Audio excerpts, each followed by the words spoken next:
I love the couch. The couch just says it all. Look at, oh, that is cushy. That is a very cushy couch. Yeah, we want to make this as homey as possible. This is our home now.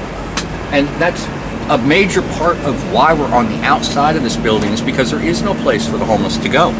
We're not allowed to set up our tents on the sidewalk. We'll get chased away. We're not allowed to set up our tents in the park. We'll get chased away. The end result is we're not allowed to set up tents. We're not allowed to construct shelter for ourselves. We have to be exposed to the elements. That's against the Geneva Convention. Even people who are prisoners of war are guaranteed under the Geneva Convention food, water, and medical supplies and shelter. We don't get that. Homeless people don't get that. And this is something that needs to be addressed. So we've come to the Commons, our spot. We've set up our tents. We've set up our shelter. And we're demanding that we be allowed to use the Commons for the common good of the people. There are several things going on. First, you're demanding homes, and I believe in the Universal Bill of Human Rights, which was written in San Francisco, in the United Nations Plaza, in a building next to it. Eleanor Roosevelt was in those negotiations. Everyone is guaranteed a home. A home is a human right, according to the Universal Declaration of Human Rights. So first of all, you're verifying your right to have a home, and secondly, you are recapturing the people's commons, meaning that we take back everything so it belongs to the people. It belongs to everybody, not just a select few who have a lot of money. What they're doing is they're taking from us for a few hundred people at the most. In our country, I think there's 80 billionaires or something like that, but it's basically that group of rich people that are stealing everything they can get to make money, and they're not even considering anything other than their bottom line, their profit. So this is ours. This is all of ours, not just Richard Blum's to do with as he pleases, not just Feinstein's to do which she pleases. Yes, these are our stickers. Dick Blum is one of the thieves? Yes, he owns CBRE, which is the largest real estate company in the world.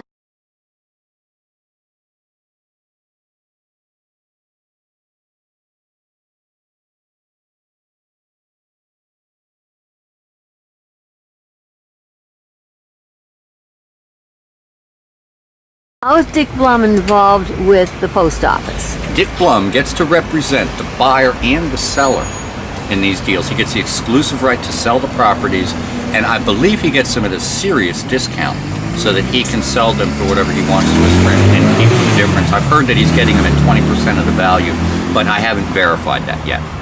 But if that's the case, he gets to mark this up. Our property, he gets to basically By this, you mean the post office? By the post office. This wonderful building, which it's a beautiful building.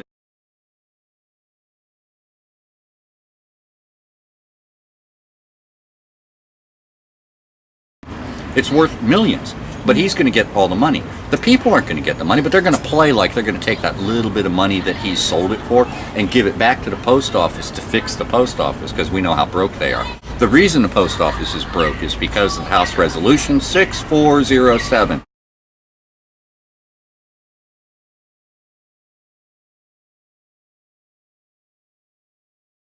They must prepay their benefits 75 years in advance. This is for people who haven't even been born yet. Their medical is paid. Their dental is paid. Their pension is paid. And this is for all postal workers. For all postal workers. And this was contrived to absolutely bankrupt the United States Post Office so that they could do this privatization. I was talking to somebody, I told Mike on the BART coming in here, and he said, you know, it's fair. We should charge for postal services. This should be privatized. But this is a guy who was too young to remember that the Postal Service ran for years just fine. Before what Mike was talking about was initiated, before there was this deliberate attempt to bankrupt the post office. 1983 till 2006, the post office made $30 billion. $30 billion. Well, that's a lot of money. They made that in profit, okay? And their profit comes from the stamps and the package labels that they sell, and of course the little, the boxes and stuff they'll make a little bit of money on. But these are things that the post office has used to keep itself afloat without any taxpayer money. There has never been a taxpayer dollar paid into the post office. The post office has been self-sufficient since its inception. Only since 2006, though, they've really been struggling. They have to pay because of that resolution. $5.5 billion a year needs to go to this prepayment of these benefits. So it looks like it's broken. Now, even though they had to pay $5.5 billion last year, guess what? Post office still made $8 million profit.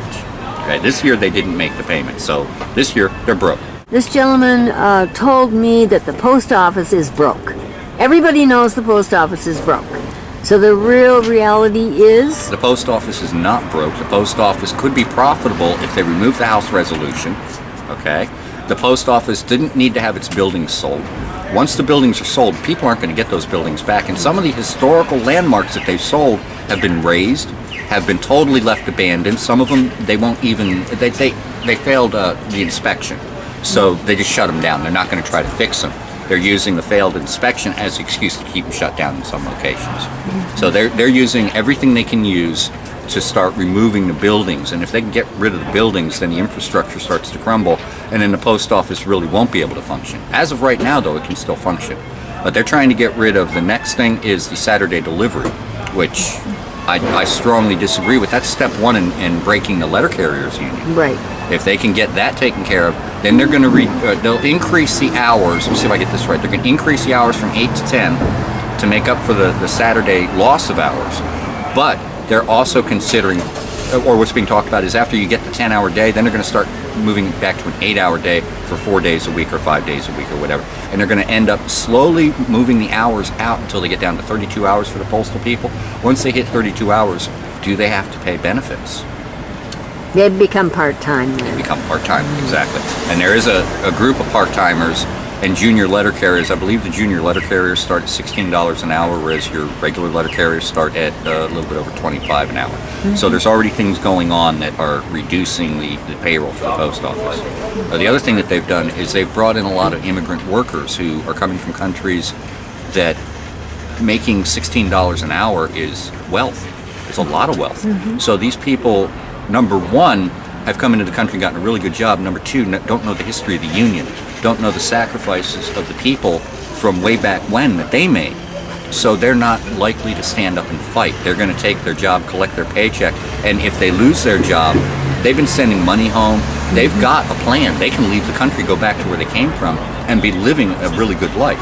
Now, this information comes from the letter carriers who are saying this is what's going on, and the APWU may be the same way. Now, I'm not a union person. I don't work for the postal union.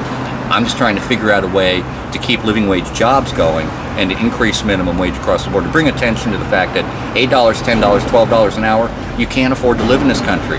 And in this area, it needs to be $18 to $20 an hour just to pay your rent.